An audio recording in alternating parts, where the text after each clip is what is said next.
Halloween, one of my favorite horror movie franchises and movie franchises of all time. And I've just been waiting to review this franchise ever since I created my YouTube channel. So let's just review it for you guys. Starting with Halloween 1978. So the movie begins with a POV of 6-year-old Michael Myers searching around his house through windows and seeing his sister Judith Myers making out with her boyfriend, then going upstairs. Then cut a few seconds later, the boyfriend is leaving. Michael picks up a clown mask and goes upstairs and kills his sister, giving us the famous kill of the franchise, the murder of Judith Myers, leading to Michael Myers walking out of his house and getting caught by his parents. And that's our intro. Very chilling, very suspenseful. It's honestly one of the best intros for any horror movie. So then on October 30th, Michael Myers escapes 15 years later after being admitted to Smith's Grove Sanitarium. The two characters we meet that are in the car that Michael hijacks is Nurse Marion Chambers and Dr. Samuel Loomis, his psychiatrist. Now, this scene is amazing because we get to see Michael hop on the car and shatter the glass with just one hit, and we get the famous scene where Michael's grabbing Nurse Marion's head and ripping off her hair and stuff. That will be eventually repeated all the way in Halloween Kills. A long way to go. But that scene was really cool, and Michael eventually takes over the car and leaves. All while Dr. Loomis is trying to get the gates open. So then we cut to October 31st, Halloween. With Michael Myers now on the loose with a car, we get to see freaking Grand Theft Auto Michael Myers up in here. Freaking driving around Haddonfield looking at Laurie Strode and her friends, Annie and stuff. Like, it's very funny, and I don't really take Michael Myers serious when he's in a car. But it's very creepy, it's very suspenseful because you don't know what this killer's intention is throughout the entire movie leading up to the climax. You have no idea what's going on. Who's he gonna kill? Is he gonna kill? You know? We find this trucker found dead in a bunch of bushes by Dr. Loomis, and that's how Michael Myers gets his famous wardrobe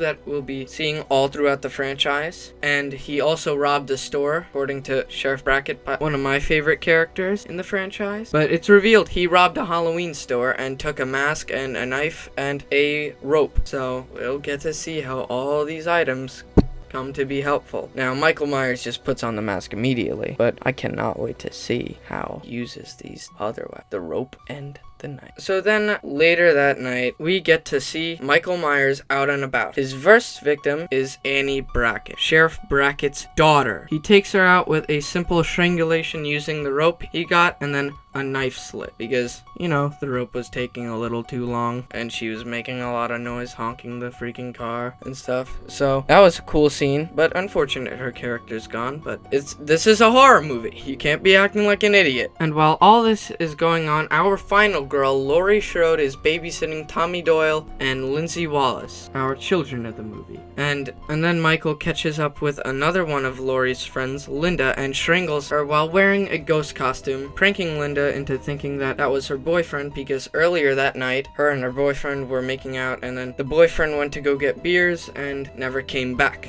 The reason he didn't come back is because Michael Myers killed. How, you may ask? He was choking him and then slammed him against the door and then lifted him, giving us the infamous kill of hanging him on the door because he stabbed him with a knife. I don't get how he did it. How long are these chef knives that it could not only go through a person, but through the wall enough to support a human's body weight? I don't get it. Like, are these knives like 8 inches long? 10 inches long? It's crazy. But that was an infamous scene that I will forever remember. It was even recreated in Halloween Ends, which I definitely appreciated. But so with Linda now dead, we have Laurie Strode, our final girl. With Loomis, of course, being the crazy old bastard he is, Lonnie Elam, the bully of Tommy Doyle, is approaching the Myers house, the same Myers house that Michael's sister was murdered in. And there's this funny scene where Loomis is like, "Hey Lonnie, get your ass away from there." And that was kind of funny. Bro's just creeping around.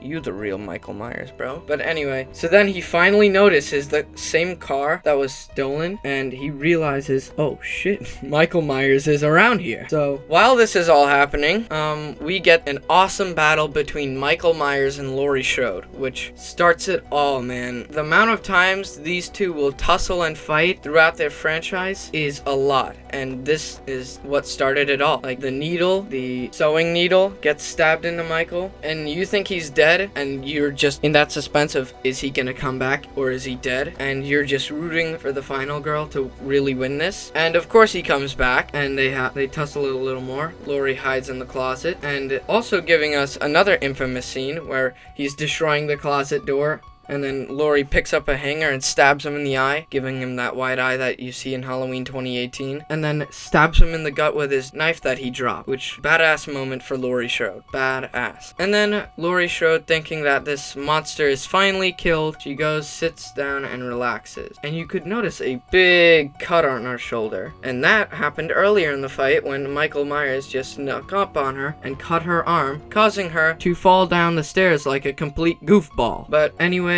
all this leads to the most iconic scene of the franchise, probably, when Michael Myers does his famous sit-up. Like, this guy's trying to get abs the way he sits up, bro. I couldn't even do that. But anyway, yeah, he gets up and, without Laurie knowing, starts to strangle her with his bare hands. But while this is happening, Loomis is getting his old ass up them damn stairs to help Laurie. And thank God he wasn't too late, because Laurie took Michael's mask off, showing us his full face for the very first time. And it was fucked up.